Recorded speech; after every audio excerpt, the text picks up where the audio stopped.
If everyone could take their seat, we'll start the second round of apologies in just a moment. Random Michigan Twitter pundit number 2, would you like to start us off?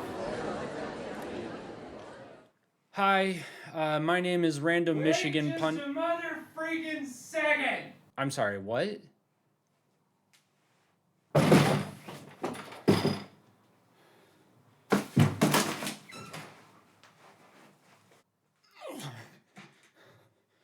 Sit down, a-hole. I'll let you go next. Listen up, everybody. My name is...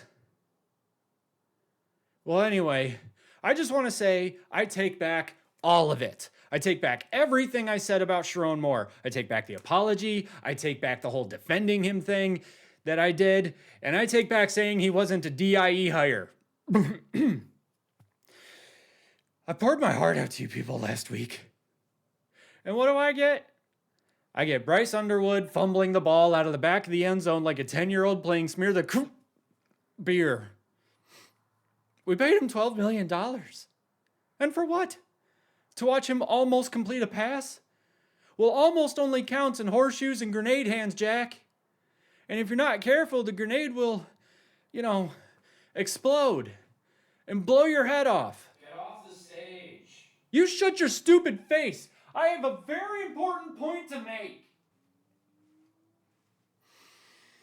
Purdue's mascot is just a chain-smoking Thomas the Train Engine. How do you let a team like that keep it close?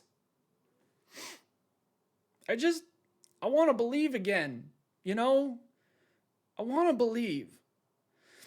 Just like how Ohio State fans believe that a number 1 ranking is being disrespected by the media. Like how Michigan State fans believe they're anything more than a 5-win program. Like how the SEC thinks they're a good conference when really they're just overhyped by a biased media conglomerate that makes more money when those teams are ranked higher because everything is rigged in favor of greedy corporations who gaslight us into thinking we're in control when really we're just sheep. And you all looked at me like I was the hater, like I was the problem. But I'm not the problem. Our special teams, strength and conditioning, and lack of a consistent offensive line are the problem.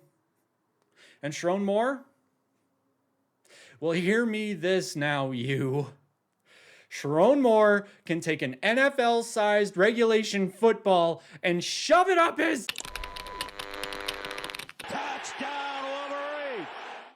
I just gotta say, I hope you guys really enjoyed that skit because that was really difficult to make. So shout out to my wife who had to endure me busting this door open so many times. It was a stupid amount of times and she was very annoyed, probably. But she handled it like a champ, and I appreciate that because I suffer for my art, and so does she. Welcome back to the Team Rivalry Show, the Michigan Wolverines Team Rivalry Show. I always forget the name of our show. Today we're going to be talking about Sherrone Moore and that questionable performance against Purdue. We'll get into that, and we'll get into it by going through your chats because I realized we haven't gone through your chats in quite some time because I have been very... inconsistent, about as inconsistent as Michigan's offense in posting these videos. And I apologize for that. Things have been kind of crazy lately between work and appointments and stuff like that. Been very tired. So that's kind of what's going on. So before we get into it though, if you did enjoy that skit, I hope you did. Go ahead and give the video a like, possibly even subscribe, maybe even share the show with your friends if you think it is worth sharing. I think it is because that supports me and I like money. So do it because I want to monetize your attention spans and as many of your friends' attention spans as possible. So there you go. Let us get into the situation about, or the situation regarding Michigan football right now coming off of that game against Purdue. So I'm not going to pull up any of the stats. I'm not going to go into, well, what about this? What about that? I want to offer my unstructured thoughts first, and then I'll go into your chats. I won't take too long here, so just off the top of my head, what did I think of that performance against Purdue? Sloppy. A part of me wants to say in control, but sloppy. And I think if you look at it defensively speaking, Michigan played pretty well on defense. There were a couple of broken plays here or there, busted coverages that weren't great.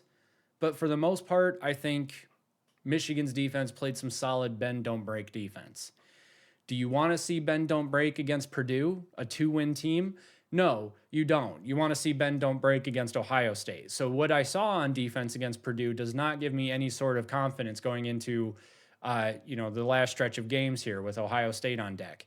What I will say, though, is Wink Martindale seems to have adjusted. There weren't as many blitzes, I don't think. He kind of backed off the secondary. So those screen passes, I think Michigan didn't get burned by those as much as they did against USC, especially. Even Michigan State had a couple of those. But I think that he adjusted the game plan fairly well. At this point in his tenure as Michigan's defensive coordinator, I really can't say that I have that many issues with Wink Martindale. It was that I had issues with all of the blitzing. You blitz one of those linebackers that's going to leave a gaping hole in your secondary, which is going to be easily filled by a tight end screen, wide receiver screen, running back screen, whatever. These screen plays are just, they're tearing Michigan apart. Michigan can't defend them because Michigan's blitzing every play, or was, and Wink Martindale adjusted. So at this point, like I said, I really don't think I have much of an issue with Wink Martindale. The one thing I will say, though, is that this year's defensive line is not nearly as good as last year's, as 2023, as the Hutchinson-Ajabo defensive line. This defensive line is a massive step back right now for the types of defensive lines that we're used to seeing at Michigan. Now, offensively speaking, I'm not going to say it was a full-on disaster because it's a young team. And I'll get into that in a second here. There are a few chats on it. But what I will say is that it wasn't good. Even if it is a young team, even if Bryce Underwood is a true freshman, there were a couple of things that happened that were just kind of boneheaded plays. The fumble through the back of the end zone for the touchback. You know, if he hangs onto the ball, all of a sudden it's a 31-10 game, I think, at that point. And it looks, at that point, it's like, okay, this is a Harbaugh era blowout where, Michigan scores 30 points and that's all they need to do to beat Purdue, which is correct. Frankly, they only needed the 24 points to beat Purdue. What did Purdue end up scoring? Now I'm going to end up looking it up because I can't remember the final score of the game. Oh, hey, my Broncos are playing basketball and somebody else's Broncos are playing football. Let me just real quick see if I can pull up this score because I can't remember what it was off the top of my head. Michigan 21-16. Okay, so there's the 21 points. Yeah. So Bryce Underwood gets that touchdown. They had another drive. I think Bryce Underwood threw an interception with Donovan McCulley wide open in the end zone, which wasn't great. Those are a couple of fairly boneheaded freshman mistakes. I do believe that those can be taught out of him.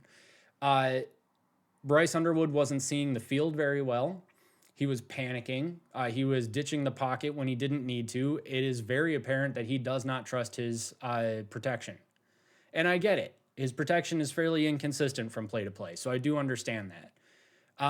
But just to kind of put a bow on my unstructured thoughts here, it's not the worst game I've ever seen Michigan play. There wasn't really a point where I was like, oh my gosh, we're actually going to lose this game or could lose this game. And maybe that's just my own, blue colored glasses, excuse me, my own blind optimism showing. But it's the truth. That being said, went to the game, had a ton of fun. It was great. So let's grab your chats here for a second. All right, Gorilla Black 1333 says, so going 2-0 against Ohio State and Michigan State, beating Bama last year, a rash of injuries and the youngest team in the Big Ten, and we're 7-2. I think it's more than coaching. If this was Harbaugh, nobody would say nothing. Okay, I think the point that he's making is that they're doing really well, but But since it's Sherrone Moore, we're all kind of like, yikes. I agree with Mr. Gorilla Black here. Actually, I don't necessarily think that if this was Harbaugh, we wouldn't be saying anything because, friendly reminder, throughout the entirety of the Harbaugh era up until 2021, we were saying that Harbaugh was having some issues and probably needed to go. I mean, at 2020, the entire fan base was calling for his head. So I don't think it's necessarily fair to say that, if this were Harbaugh just barely beating Purdue, we wouldn't be saying anything. That's not true. But what I will say is I agree with the first half here. So going 2-0 against Ohio State, Michigan State, beating Bama, rash of injuries, he's absolutely right. Sherrone Moore has already put together a fairly impressive head coaching resume at Michigan. I think the problem is that the Ohio State win, let's be honest, it was a fluke born by Ryan Day's hubris. Okay? That's what it was, unfortunately. I don't know that the same thing is going to happen again this year. I think Ryan Day has learned. The Alabama game, a lot of Alabama starters were still in that game from what I understand, and Michigan still beat them. That's a big deal. But how did they beat them? Because of the defense. The defense played lights out in that first quarter. The rain didn't help Alabama whatsoever, but Michigan played incredibly well on defense in the first quarter. Michigan started with the ball in Alabama territory multiple times and still only won that game by one score. And I believe only scored 16 points total after all of the turnovers, all of the problems that Alabama's offense had in that game. Michigan was still only able to score like basically 2 touchdowns at that point. So it wasn't exactly like Michigan dominated Alabama, although the part of Michigan that did dominate Alabama was the defense, which had basically been dominant not all year because Wink Martindale needed to grow into the role, but had been dominant for at least a majority of the second half of the season. So I get what you're saying, but I don't think that just because it's Sherrone Moore that's why people are saying something, because people were calling out Harbaugh for going 9-3 and 10-2. Connor Kilmartin 6779 says, "Let's go blue. Michigan Ohio State wants a crush. Michigan beat Bryce Underwood. Be aware for Michigan be strong." Yeah. I'm sorry. I think I get what you're saying. I think Michigan's probably better than, Michigan is better than what they played on Saturday against Purdue, and thank goodness the bye week is coming up because otherwise we'd be in trouble. CU Nguyen CT8NK. We got a long one here. Let's see here. If Michigan fired Moore, you'd still be rolling the dice about who to hire. That's totally true. That's absolutely true. As Penn State is finding out right now. Penn State fires their 9-10 win coach, and now all of a sudden everybody's firing their coach. So yeah, there are a lot of coaches on the market right now, but who do you want to come to Penn State? A coach that was fired for sucking elsewhere? So who are you going to get? I don't know. And especially for Michigan. Who's Michigan going to get? I wonder if Tom Brady would do it. That'd be interesting. The only one who might make sense is Brian Kelly, as he fits more of the Big Ten style of play. I think that Michigan fans would legit riot and burn down the big house, burn down the university, and burn down Ward Manuel's private residence if he hired Brian Kelly to be the next coach at Michigan. But even with Kelly, some people think he carries a lot of baggage. He does. Yeah, that's true. Maybe if we could get John Harbaugh, that would be a great hire. Yeah, that would be sweet. But even with Dabo Swinney, he doesn't really want to adapt to the current transfer and NIL system. Yeah, I can't imagine John Harbaugh in this era of college football. Harbaugh really screwed Michigan when he left because we should have gotten Kalen DeBoer. He also hurt us by not going into the portal to get a QB. Did Michigan want Kalen DeBoer? Did Kalen DeBoer want to come to the school that beat him out of a national championship? I don't know. It's an interesting question. actually. Would Kalen DeBoer have come to Michigan? Would Kalen DeBoer have been a good fit at Michigan? I honestly can't answer that question. I don't know. I will say that Washington and Michigan, maybe it seems like they have more similarities than they actually do. I don't know what Washington's NIL fund is like. I do know that decent coaches are successful there. Kalen DeBoer was obviously very successful at Washington. He's a decent coach. Jed Fish, who came from Arizona, he is seeing some success at Washington, although it's a bit of a growing pain right there right now. So, it's possible that Kalen DeBoer could have come to Michigan and done something, but I don't know. That's an interesting question. He also hurt us by not going into the portal to get a QB. Sherrone Moore tried to go into the portal to get a QB. It didn't work out. Now, granted, I don't think that this season he really did a good job of going into the portal to get a QB, because I think that basically everyone and their mother was banking on Bryce Underwood being a playable quarterback day one. And he is playable for sure. Like, he's not losing us games. Okay. But he's also very raw. He is a true freshman, and we need to remember that. Ann Arbor 94 said, "It's amazing that these types of conversations are even being had. What the heck are y'all looking at? Do you understand how the game is actually played? This is starting to become sickening."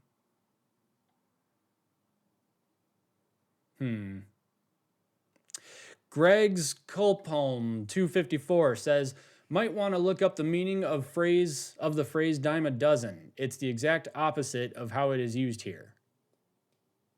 Whoops. I don't know who did that. We now return you to our regular scheduled programming. Appreciate the call out, Greg. Yeah, really. Michael, bless the Boilermakers. Yeah, hopefully Purdue beats Ohio State. It's not going to happen, but it would be amazing.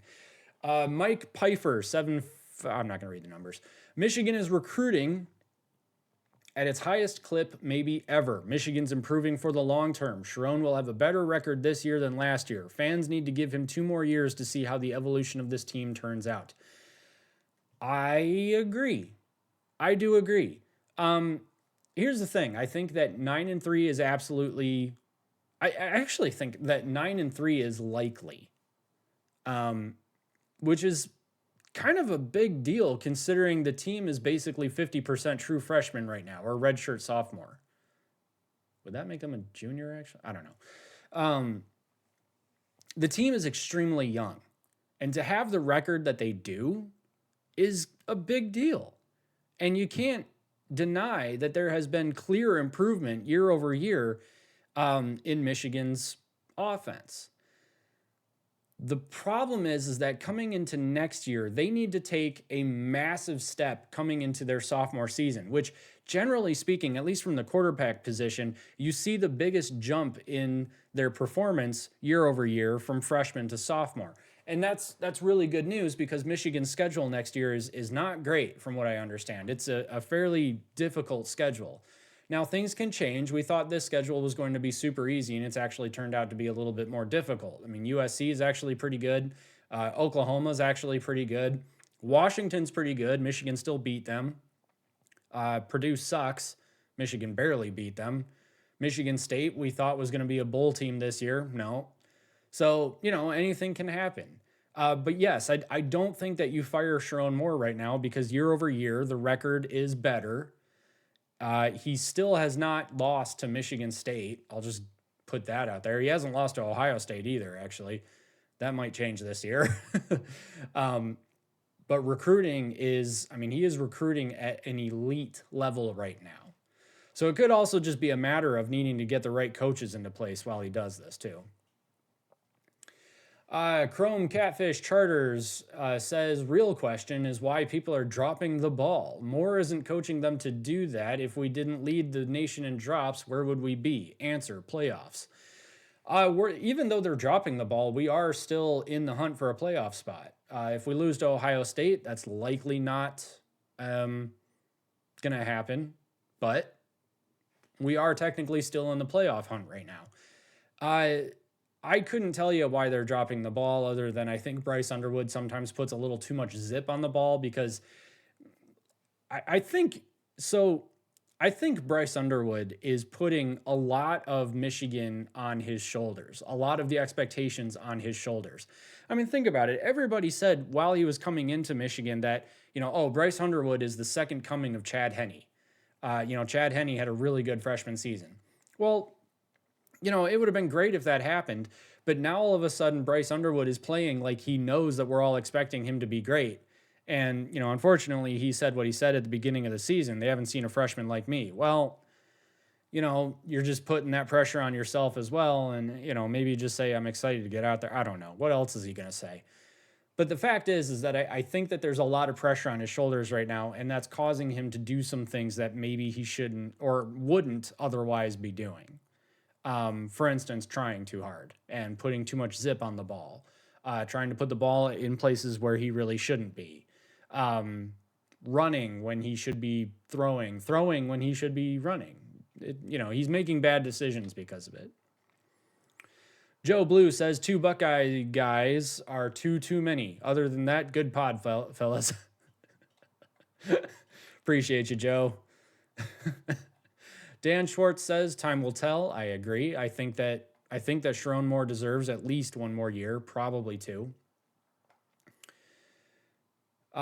Joe B says Bryce Underwood is overrated and doesn't run enough. I don't know if he's overrated. I mean, we probably raised our expectations up too high, but I don't know if he's overrated. He's a good quarterback. Just, I think he needs time.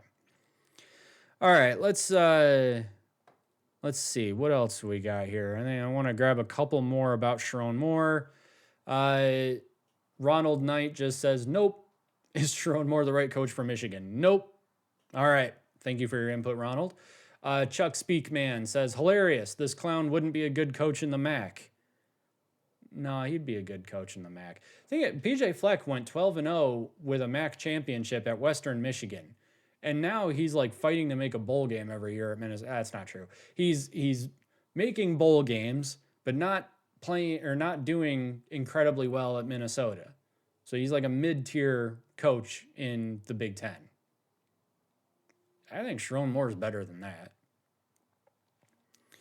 Let's grab 2 more. We're at 21 minutes right now. LHTFTR41 says, I think it was said perfectly when it was mentioned that the other top 4 or Power 4 programs have a much better plan on rebuilding with almost immediate flashes of success. It is Michigan after all. It seems to be a problem with matching the right plays to the right caliber of player on both sides of the ball at times. Obviously, you have to run plays that match your players. That's what the spring and offseason is for. Realizing adjustments will be made throughout the season as players mature in execution from familiarity. I think that they're trying. For instance, I think that, Chip Lindsey is really trying to make sure that the offense is centered around the talent that they have. Andrew Marsh and Donovan McCulley have both really established themselves as viable options at receiver for Michigan. The problem is that Bryce Underwood is being given all of these RPOs and is choosing the R when he should be choosing the P. And when he does choose the P, he misses. So, I think that they are trying. I think that the game plan has been there. They are trying to put the game in the hands of Bryce Underwood. He's just not ready to do that yet, which is why in the second half, you end up seeing them play a lot of run, a lot of heavy set packages, I think is what they're called. Let's grab 1 more. I'm getting tired. Christopher Rowland says, not worried. You can't be Secretariat right out of the gate. Build it, grow, and adapt. We will win a natty if you trust the process. I agree. I do think that Sherrone Moore has what he needs to be successful at Michigan. I think that really what he needs to do is make sure that he's got the right coaches around him. I do have questions about our strength and conditioning. It seems like we get injured a lot. I don't know why I'm saying we. I'm not on the field. But it does seem like the players get injured a lot and that we do have some serious injury issues at Michigan. So I want to know what the strength and conditioning is like Maybe we should, see if Ben Herbert doesn't mind coming back with a blank check. That would be cool.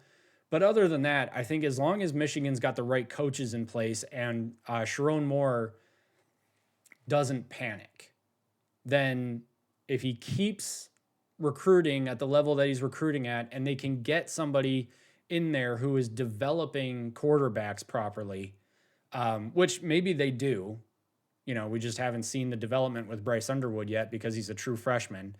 If they can get that taken care of, I think that Sherrone Moore will be successful at Michigan. And I'm going to leave it right there because my voice is about to go. So if you enjoyed this, go ahead and hit like and subscribe because I told you to. Have you done it yet? What are you waiting for? All right, we'll see you in the next video.